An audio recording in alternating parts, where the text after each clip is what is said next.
दोस्तों, वट सावित्री व्रत एक पवित्र और श्रद्धा से परिपूर्ण व्रत है जो विशेष रूप से विवाहित स्त्रियों द्वारा अपने पति की लंबी उम्र, सुख समृद्धि और स्वास्थ्य के लिए किया जाता है। यह व्रत ज्येष्ठ मास की अमावस्या को मनाया जाता है। कुछ स्थानों पर पूर्णिमा को भी यह व्रत मनाया जाता है। इस दिन वट यानी बरगद वृक्ष की पूजा की जाती है, इसलिए इसे वट सावित्री व्रत कहा जाता है। अब मैं आपको बता रही हूँ वट सावित्री व्रत की कथा। वट सावित्री व्रत की कथा सावित्री और सत्यवान की कथा पर आधारित है। यह कथा महाभारत में वर्णित है। राजा अश्वपथ की पुत्री सावित्री अत्यंत रूपवती, बुद्धिमती और धर्मपरायण थी। उसने तपस्वी और वनवासी सत्यवान को अपने पति के रूप में चुना था। हालांकि उसे ज्ञात था कि सत्यवान की आयु 1 वर्ष की ही है। सावित्री ने पति को प्राप्त कर अपने धर्म का पालन करना स्वीकार किया। जब वह दिन आया जब सत्यवान की मृत्यु निश्चित थी, सावित्री उसके साथ वन में गई। वहां सत्यवान लकड़ियां काटते हुए अचानक मूर्छित हो गया और उसकी मृत्यु हो गई। तभी यमराज उसके प्राण लेने आए।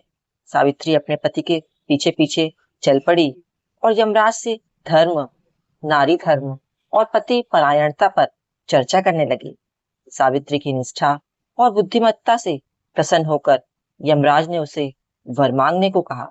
सावित्री ने पहले अपने सास ससुर की दृष्टि और राज्य वापस मांगा, फिर 100 पुत्रों की माता बनने का वर मांगा।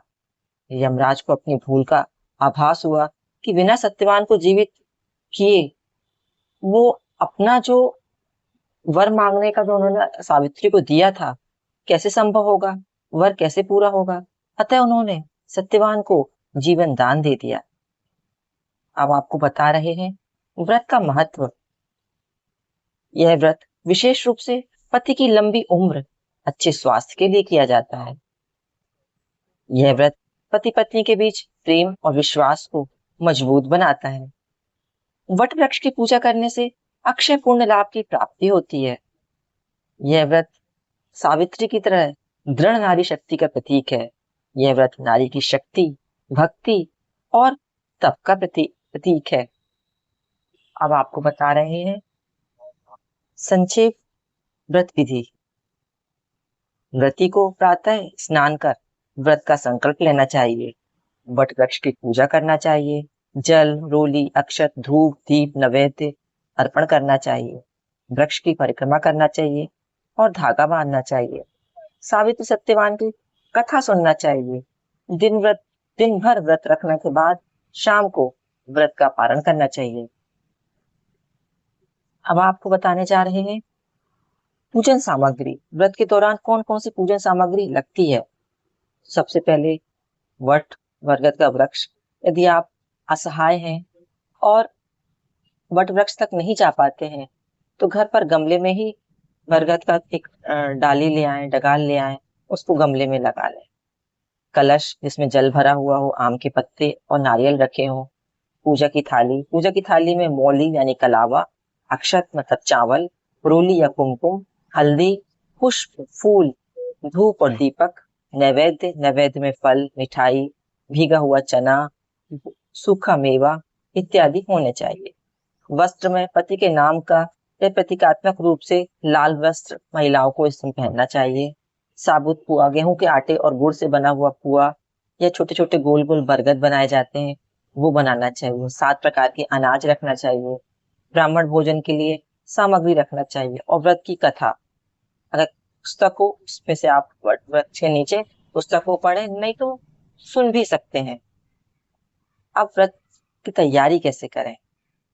तो स्त्री को सूर्योदय से पहले स्नान करना चाहिए और साफ सुथरे वस्त्र पहनने चाहिए और व्रत का संकल्प लें, मैं सावित्री के समान अपने पति की दीर्घायु और कल्याण के लिए वट सावित्री के व्रत का पालन करूंगी। निर्जला व्रत का नियम है। कुछ स्थानों पर फलाहार ले लिया जाता है। वट वृक्ष के पास जाकर भूमि साफ करें। वहां एक चौक बनाएं। वट वृक्ष की जड़ में जल अर्पण करें। वट पर मोली लपेटें और 7-11 बार परिक्रमा करें। व्रत को रोली, चावल, फूल, हल्दी आदि से पूजें। वृक्ष की जड़ में कलश स्थापित करें। सत्यवान सावित्री की मूर्ति चित्र प्रतीकात्मक रूप से बनाकर उसकी पूजा करें। नैवेद्य अर्पण करें। आरती, उसके बाद आरती करें। सावित्री माता की आरती करें। पति के घर जब वापस आए तो पति के मस्तक पर तिलक लगा के उनके पैर छूकर आशीर्वाद लें। इस तरीके से यदि आप वट सावित्री व्रत की पूजन करेंगे तो आपको सौभाग्यवती होने का आशीर्वाद मिलेगा। अगर आपको मेरी जानकारी पसंद आए तो कमेंट बॉक्स में जय श्री हरि अवश्य लिखें।